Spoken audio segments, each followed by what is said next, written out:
네, 저는 전북대학교 한윤봉 교수입니다. 저는 한국창조과학회를 섬기고 있습니다. 앞에 두 분께서 시간을 많이 세이브 주셔서 그 세이브한 시간을 제가 사용하겠습니다. 저는 오늘 제주도에서 아침 4시 반부터 출발해가지고 왔습니다. 그래서 제가 또 제주도 가서 또 저녁 때 회의를 해야 돼서요. 어차피 제가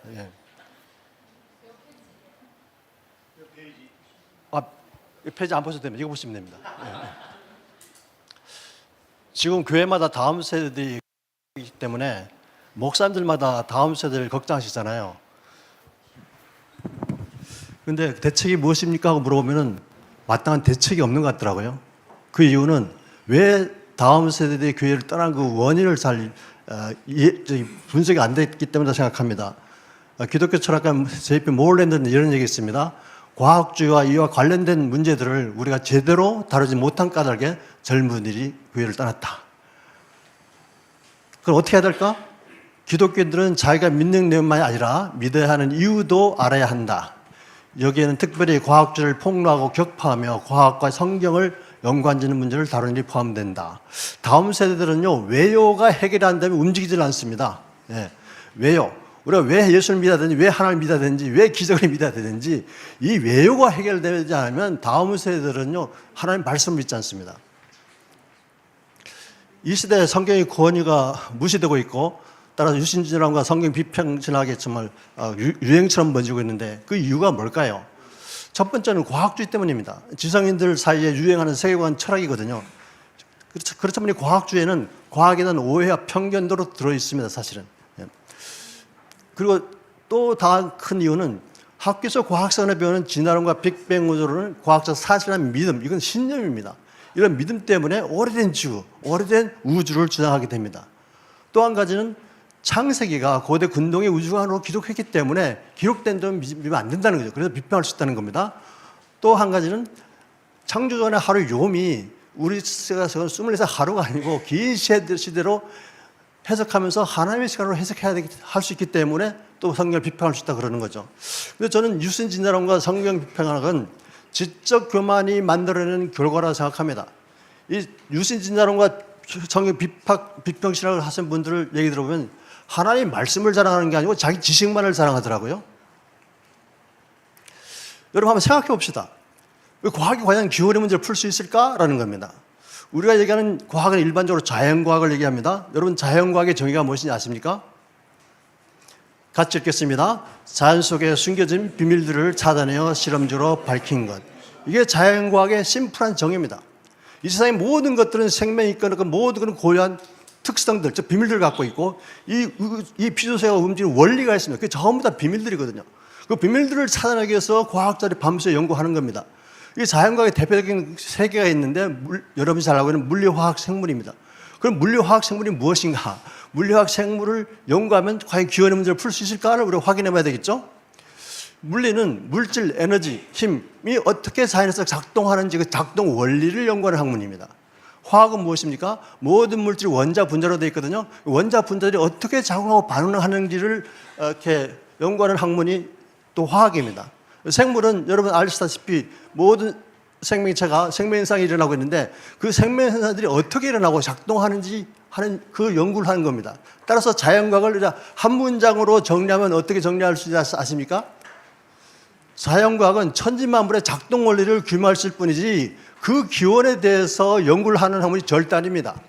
이거를 잘 이해를 못하면 자연과학을 통해서 우리가 기원의 문제를 풀 수 있다고 막 주장하고 그렇게 하거든요. 저도 그렇게 했던 사람 중에 한 사람입니다. 저는 철저한 진화론자였고 철저한 빅뱅 우주론, 외계인의 존재도 믿었던 사람이거든요. 근데 제가 하나님의 은혜로 미국에서 학위를 마치고 한국에 귀국하기 정확하게 10달 전에 제가 예수님을 영접했습니다. 그 전까지 철저한 진화론자였고 철저한 빅뱅 우주론, 외계인의 존재도 믿었던 사람입니다. 그러면 창조과학이 무엇일까요? 여러분 창조과학에 대해서 여러분 많이 들어보셨죠? 오해도 많을 겁니다. 그렇죠? 예. 이 창조과학은 1981년도에 그 CCC를 창립한 고 김준건 목사님하고 그리고 고 김영길 총장님이 1981년 1월 30일 날 창립한 학회입니다. 왜 이걸 창립하셨냐면은 진화론으로부터 성경 말씀의 권위를 지키고 교회를 지키고 다음 세대를 지키기 위해서 이걸 만들어졌습니다. 그래서 창립된 지 올해가 벌써 43년째입니다. 그래서 창조과학회는 43년 동안 성경의 권위와 무엇을 지키면서 교회를 지키고 다음 세대를 회복하기 위해서 고군분투해 왔습니다. 그래서 이번에 성수협이 만들면서 우리가 얼마나 큰 힘이 되는지 아십니까? 뭐 많은 의원들이 생겼잖아요. 그렇죠? 그래서 너무 감사하고 일 앞장에서 하신 우리 조영길 장로님께서 저한테 연락을 주실 때 저는 너무 감사했어요. 너무 감사해서 예, 순종하겠습니다. 창조과학은요, 성경의 권위와 무엇을 믿고 6일 창조가 과학적으로도 사심을 변증하는 종합과학입니다. 저는 저 자신을 소개할 때 세계 100대 과학자 소개하지 않고 저는 하나님의 성경 창조가 과학적으로 사심을 변증하는 성경적 창조는 변증과학자라고 저는 저 자신을 소개합니다. 여러분, 창조과학회는 성경을 과학적으로 읽지 않습니다. 어떤 창조과학자도 하나님의 창조를 과학적으로 증명하려고 하지 않습니다. 변증할 뿐입니다. 창조과학자들은 과학을 통해서 하나님의 초과학적인 창조 능력을 오히려 드러내고 창조와 사심을 과학적으로, 역사로 사심을 종합적으로 변증하는 일을 하고 있습니다. 한번 생각해 봅시다. 성경에 기록된 하나님의 창조가 사실이라면 이걸 어떻게 확인할 수 있을까요? 참 이걸 제가 많이 고민해 봤는데요. 해답은 아주 심플합니다. 하나님 어떤 분이십니까? 전지전능하신 창조주시잖아요. 전지전능하신 창조주 하나님의 지혜와 설계로 창조했다면 그 결과는 어때야 되겠습니까? 그 결과는 그렇습니다. 최고 수준의 아름다움과 질서와 조화를 가져야 되는 거죠. 이런 최고 수준의 아름다움과 질서와 조화는 오랜 시간만 주어진다고 해서 저절로 만드는 게 결코 아닙니다. 이런 아름다움과 질서와 조화가 가능하는 원리들이 있습니다. 원리. 그걸 우리가 베이직 프린시플스, 기본 원리 또는 과학 법칙, 자연 법칙이라고 합니다. 이런 것은요, 진화론은 도저히, 빅뱅으로는 도저히 설명할 수 없는 결과들이거든요. 이건 뭘 뜻합니까? 이 모든 것을 창조하신 최고 수준의 아름다움과 그 질서, 조화를 갖고 창조하신 창조주가 있음을 얘기하는 거 아니겠습니까? 따라서 우리가 하나님이 안 계시지만, 안 보이시지만, 하나님이 창조됐음을 우리 모든 만물을 통해서 알 수 있고, 가장 직접적으로는 하나님 땅께 창조한 저와 여러분이 가장 직접적으로 창조주 하나님이 계심을 증명하는 존재임을 잊지 마시기 바랍니다. 피조세계는 하나님의 창조 능력과 신성이 다 담겨있는데 그 결과가 바로 하나님의 만드신 결과, 아름다운 질서와 조화입니다. 이 말씀이 로마서 1장 20절 다 그대로 있는 말씀이거든요. 이 모든 피조물 속에는 하나님의 창조의 능력과 신성이 다 들어있습니다. 그 결과가 뭡니까? 최고 수준의 아름다움과 질서와 조화거든요. 이런 것은 몇백억 년의 시간이 주어진다 하더라도 저절로 만드는 게 결코 아닙니다. 이건 최고 수준의 지적 결과임을 여러분 믿으시기 바랍니다. 대폭발로 이 우주가 만들어졌다고 그러거든요. 제가 대폭발론을 엄청 믿고 제가 이렇게 얘기됐던 사람입니다. 왜냐하면 대폭발론은 수학을 이용하거든요. 제가 수학을 꽤 하고 제 박사학위 논문이 전부 다 수학인데요. 이 수학과 물리를 기본적으로 알아야 됩니다. 저는 빅뱅 우주론을 전공한 사람은 아니지만 제가 굉장히 고민해봤어요. 이 빅뱅 우주를 이해하려면 정말 전문적인 수학 지식이 있어야 되고 물리 지식이 있어야 되는데 그런 전문적인 수학 지식도 없고 물리 지식이 없을 때 과연 우리가 빅뱅을 통해서 이 우주가 창조되는지 그렇지 않은지 어떻게 분별할 수 있을까 하면서 고민해봤어요. 간단하더라고요. 빅뱅 우주론은 폭발이지 않습니까? 빅뱅. 이건 폭발에 대한 상식과 사실에 맞는지를 확인해보면 되겠죠. 폭발 물질은요, 스스로 존재하지 않으며 원인 없는 폭발은 결코 일어나지 않습니다. 빅뱅 우주론인데 왜 빅뱅이 일어나는지 결코 설명하지 못합니다. 그리고 빅뱅 우주론자는 우주에 팽창하고 있기 때문에 거꾸로 하면 한 점에 모이겠죠. 아주 작은 특이점에 이 우주에 존재하는 모든 엘리트 물질이 갇혀 있었다고 가정합니다. 그게 전제입니다. 근데 어느 날 갑자기 빅뱅 했다는 얘기예요. 여러분 생각해 보세요. 어떤 과학자도 이 우주에 존재하고 있는 엘리트 물질 총량이 얼마인지 아무도 모릅니다. 그리고 어떤 과학 기술로도 그 우주의 모든 엘리트 물질을 조그만 점, 눈에 보이지 않는 특이점에 가둬둘 수 있는 어떤 기술도 능력이 없습니다. 물리적으로 불가능한 얘기죠. 그 다음 또 우리가 알고 있는 상식이 뭡니까? 폭발은 종류와 크기에 상관없이 그 결과는 항상 무질서고 파괴 외에 어떤 목적성도 가질 수가 없습니다. 또 한 가지 폭발에 대한 기본적인 상식이 뭡니까? 폭발로 생긴 무질서는 아무리 엄청난 천문학적인 오랜 시간이 주어진다 하더라도 질서로 발전하는 일은 죽었다 깨나도 안 일어납니다. 그런데 이걸 사실로 막 믿고 있거든요. 저도 이렇게 믿었던 사람입니다. 제가. 근데 지금 안 믿죠. 학교에서는 과학 시간에 빅뱅 우주론만 유일한 우주 기원으로 가르치고 있지만 여기 보시는 것처럼 다양한 우주론들이 있고요. 빅뱅, 구팽창 빅뱅 이론의 발전에 기여했던 빅뱅 우주 전문가들이 이 세 분이 대표적인데 다 지금 부정하고 다른 우주론을 주장하고 있습니다. 이게 뭘 뜻하는 겁니까? 이렇게 많은 우주론이 있다는 뭘 뜻하는 겁니까? 우주에 대해서 아는 게 있다 없다? 없다는 얘기입니다. 없다는 얘기. 여러분 속지 마십시오 제발. 2021년도 12월 25일 크리스마스 날에 나사에서 제임스 웹 우주 망원경을 발사했습니다. 그 결과들이 이제 한 1년 지나니까 들어오기 시작했는데 작년 2월 달에 네이처에 그 결과가 이제 보고됐습니다. 그게 보고되면 전 세계적으로 그 내용들이 이제 언론을 타고 보도됐는데 이게 MBC에서 제가 딴 겁니다. 헤드라인이 뭡니까? 초기 우주, 믿었던 것보다 훨씬 큰 초기 우주들이 발견됐다는 얘기입니다. 완전한 형태, 은하들이며 먼 우주, 초기 우주에서 관측되는데 이 먼 초기 우주는 빅뱅 바로 직후이기 때문에 이렇게 완전한 형태의 은하들이 발견되면 안 됩니다. 또 무거운 원소들로 되어 있는 별이 은하들이 발견되면 안 되거든요. 그게 관측됐다는 거예요. 따라서 전체 물리학 교과서를 다시 써야 할 것이라고 이렇게 보도했습니다. 여러분 빅뱅이 믿으시겠습니까? 저는 믿었던 사람입니다.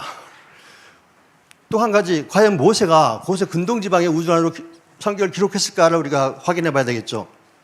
죄송합니다. 물 좀 맞아야겠어요.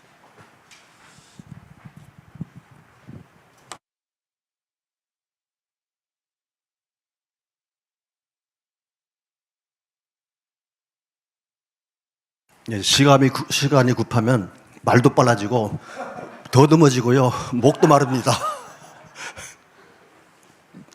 여러분 아시다시피 고대 근동의 우주관은 둥근 지구가 아니고 평평한 지구입니다. 반구의 천체라고 있는. 그리고 지구가 태양주를 도는 게 아니고 지구 중심설, 지구를 중심으로 얘들이 다 돈다는 천동설이 그 당시에 주류과학계의 우주관이었습니다. 그리고 모세는 그 당시에 현대 천문학 지식이 전혀 없었죠. 그러면은 모세가 기록한 창세기가 현대 천문학에서 밝혀진 사실들하고 위배되는 내용인가를 확인해 봐야 되겠죠. 그걸 확인했으면 제가 이걸 얼마나 공부하는지 모릅니다.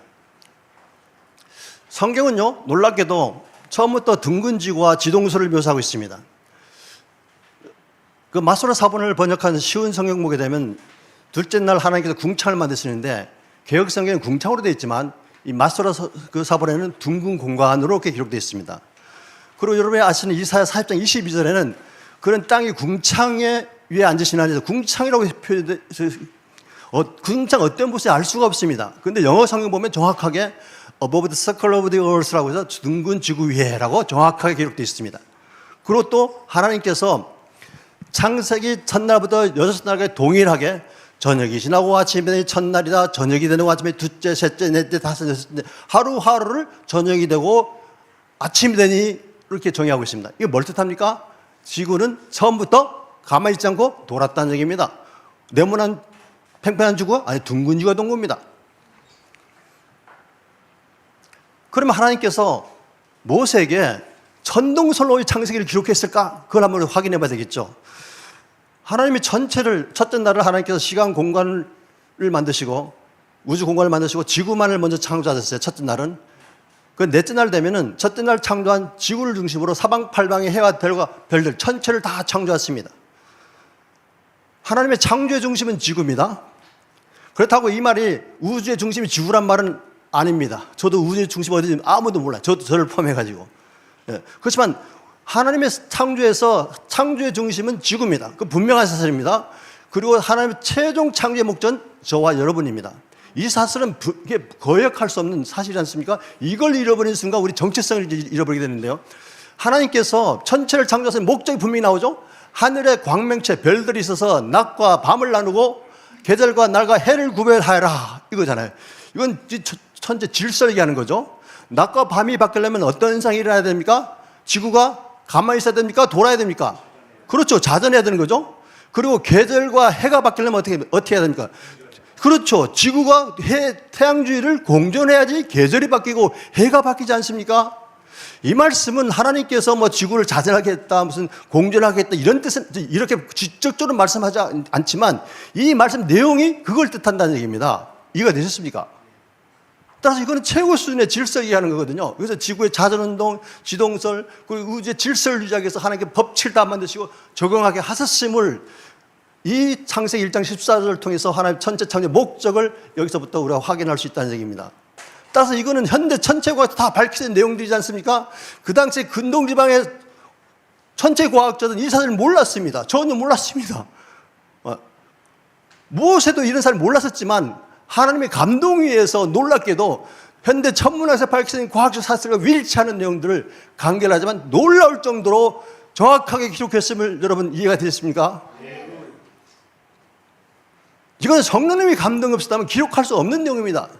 많은 사람들이, 많은 지식인들이 성경을 막 비평하지만 저는 정말 아니라고 생각합니다. 만약 성경에 오류가 있다면 성경 말씀, 하나님 말씀에 권위가 없잖아요. 성경 말씀의 권위 이퀄 투 무호성입니다. 무호성. 하나님 모든 성경은 성령의 감동이 있었기 때문에 틀림이 없는 거고 성령의 감동이 있었기 때문에 신적 권위가 있는 거 아닙니까? 따라서 성경은 비평 대상이 될 수 없는 겁니다. 그런데 안타깝게도 오늘날 신학교에서 많은 지성인 크리스찬들이 성경을 마음대로 막 비평하거든요. 참 엄청난 지적 교만입니다. 엄청난 지적 교만. 하나님의 말씀을 자랑하는 게 아니고 자기 지성만 막 자랑하는 거예요. 그리고 창조전의 하루는 몇 시간인가 한번 보겠습니다. 짧은 시간에 하려니까 되게 정말 급하네요. 예, 요거 한 5분만 더 쓰겠습니다. 창조전의 하루를 우리가 이해하려면 하루에 대한 정의를 알아야 됩니다. 여러분, 하루에 대한 정의가 무엇입니까? 물어보면 태양을 먼저 생각하시는 분이 있을 것 같은데 태양이 아닙니다. 하루에 대한 과학적 정의는 지구의 자전입니다. 24시간 걸립니다. 그리고 하루에 대한 성경적 정의는 뭡니까? 저녁이 되고 아침이 되니, 이건 창조된 순간부터 지구가 자전하기 시작했다는 얘기입니다. 그렇죠? 따라서 하루에 대한 과학적 정의와 성경적 정의가 정확하게 일치합니다. 따라서 여러분, 성경의 창세기에 나오는 하루를 24시간 하루로 이해하는데 조금도 과학적으로 주저할 필요가 없다는 게 저 과학자의 입장입니다. 하나님은 또한 요의 해석을 막기 위해서, 혼란을 막기 위해서 첫째 날부터 여섯 날까지 동일하게 저녁이 되고 아침에 첫째 저녁이 되고 맨 날마다 저녁이 되고 아침에다 형용사들을 다 붙여놨어요. 만약 이게 이 말씀이 없다면 하나님의 창조하시고 첫째 날이라 이거 둘째 날이라 이거 셋째 날이라 이렇게 쓸 수도 있잖아요. 근데 굳이 왜 저녁이 되고 아침에 이걸 붙였냐고 해요. 이건 뭘 뜻합니까? 혼란을 막기 위해서. 그 하루 요 앞에 저녁이 되고 아침에 형용사를 붙으면 정확하게 24시간 하루입니다. 24시간 하루. 그리고 첫째, 둘째, 셋째 기수가 붙어도 이건 전부 다 서수가 붙어도 24시간을 뜻하고요. 근데 많은 신학자들이 요물 하나님의 시간으로 해석해야 된다고 주장합니다. 그 성경의 근거가 베드로후서 3장이죠. 8절. 천년이 하루 같고 하루가 천년 같다. 이거 비슷한 말이 모세의 기도문 90편에 있더라고요. 시편 90편에. 천년이 지나간 어제 같고 한밤중에 찰나 같습니다. 이런 말씀이 있습니다. 이거는요, equal to가 아니고 like면 like, 비유, 같다. equal to가 동등하다는 게 아닙니다. 이거야말로 비유적인 표현인데 이걸 막 문자적으로 해석해요. 유시진자로 나와 비평 시작하시는 분들이. 그분들은 저를 보고 막 문자주의라고 막 공격하거든요. 저는 절대 문자주의는 안 해요. 하나님의 말씀대로 묻는 것 뿐이죠. 이건 비유적 표현입니다. 그리고 시간을 창조한 하나님은 시간의 구속을 받으신 분이 아닙니다. 그럼 우리가 하나님의 시간으로 이렇게 해석해야 한다고 주장하는데 되게 고민 많이 했습니다. 과연 이게 우리가 어떻게 변증해야 될까? 여러분, 우리가 시간을 다 사용하고 있잖아요. 물리학자들, 과학자들 얼마나 시간이 중요한지 모릅니다. 그런데 분명한 중요한 사실이 뭔지 아십니까? 어떤 과학자도 어떤 물리학자도 시간이 무엇인지를 정확히 정의할 수 있는 과학자 단 한 명도 없습니다. 시간이 직선적으로 흐른다. 그거를 이해하지만 어떤 과학자도 어떤 철학도 정확하게 시간이 무엇인가를 정의할 수 있는 사람은 없습니다. 그러면 우리가 사용하는 시간도 정의 못하는데 우리가 어떻게 시간을 창조해서 하나님의 시간을 정의할 수 있습니까, 여러분? 여러분, 하나님의 시간을 정의할 수 있습니까? 누구라도 할 수 있습니까? 할 수 있다면 그분이 하나님입니다. 여러분, 하나님의 시간을 정의할 수 없으면 어떤 문제가 생길까요? 하나님의 시간 길이를 특정할 수가 없습니다. 이게 하루 24시간인지 아니면 한 달인지 100년인지 100억 년인지 시간 길이를 특정할 수 없다는 얘기입니다. 그렇습니다. 그러면 하나님의 시간기를 특정할 수 없으면 그다음 어떤 문제가 생기겠습니까? 안식일 계명을 지킬 수가 없습니다. 안식일 계명을 지킬 수가 없어. 예를 들어서 1000년이 하루라고 하면 가정해 봅시다. 그러면 안식일 계명을 지키기 위해서는 6000년 동안 쉬지도 않고 일만 해야 돼요. 그렇게 살아남을 사람이 있습니까, 여러분? 기계도 그렇게 못합니다. 그리고 안식하기 위해서 1000년 아무것도 안 하고 쉬어야 되고, 이게 말이 됩니까? 논리적으로, 과학적으로? 저는 도저히 이해가 안 되는 거예요. 그리고 성경은 하나님을 위한 책입니까? 우리를 위해서 주신 책입니까? 그렇죠. 성경이 하나님의 책이라면 우리 하나님의 시간을 해석해야 될 겁니다. 그렇지만 성경이 분명하게 저희를 위해서 주신 하나님의 말씀이잖아요. 그래서 우리 사람 중심으로 그 성경이 기록된 시간들을 해석하는 것이 맞지 않겠습니까? 저는 그렇게 해석해야 된다고 제가 제 신앙 안에서 고백하는 과학자입니다. 24시간 하루와 안식일에 대한 과학적 근거가 무엇이냐? 하나님은 사실은 안식일이 필요 없는 분이시잖아요. 근데 안식하셨어요. 왜 안식하셨습니까? 분명히 말씀하시죠, 모세에게. 내가 직접 말씀하시잖아요. 내가 6일 동안 창조하고 7째 날 쉬었으니까 너희도 그렇게 하라고. 직접 말씀하십니다. 창조하신 걸 기억하고, 그렇죠? 그리고 또 한 가지 이유는 모든 생명체는요, 24시간 기준에 일주일 단위로 살 수 있도록 하나님께서 생리적으로 다 창조하셨습니다. 그러면 24시간 하루와 안식일에 대한 과학적 증거가 있을까요? 있습니다. 제가 찾아보니 정말 놀랐습니다. 예. 현대과학이 밝히는 일주기 생체 리듬, 여러분 다 들어보셨죠? 일주기 생체 리듬? 이거는요, 2017년도에 이 사실을 밝혀낸 과학자 3명이 노벨 생리의학상을 받은 결과입니다. 지구상의 모든 생명체는 24시간을 기준으로 하는 일주기 생체 리듬을 갖고 있다는 겁니다. 예. 이 일주기 생체 리듬의 패턴이 깨지면 우리 인간도 굉장히 문제가 많이 발생해요. 작년에는요, 박테리아도 인간처럼 생체 시기에 맞춰서 산다는 그런 연구 결과가 나왔습니다. 여러분, 하나님의 말씀과 예수 그리스도를 믿는데 걸림돌이 되고 방해들은 다 버려야 합니다. 네. 저와 여러분이 첫 번째 해야 될 게 이겁니다. 이 첨단 과학 시대, 지식과 정보가 홍수로 밀려드는 시대, 하나님이 우리에게 요구하시는 게 있습니다. 뭔지 아십니까? 너희가 먼저 지적으로 회개해라. 지적 회개하고 지적으로 겸손하라는 겁니다. 우리 하나님의 말씀으로 돌아가지 않으면요, 우리에게는 돌아갈 성경이 없습니다. 신학교와 목회자, 주일학 교사들이 세상과 학문과 타협하면 우리에게는 돌아갈 성경이 없습니다. 우리 다음 세대에 넘겨줄 성경이 없게 됩니다. 이걸로 마치겠습니다.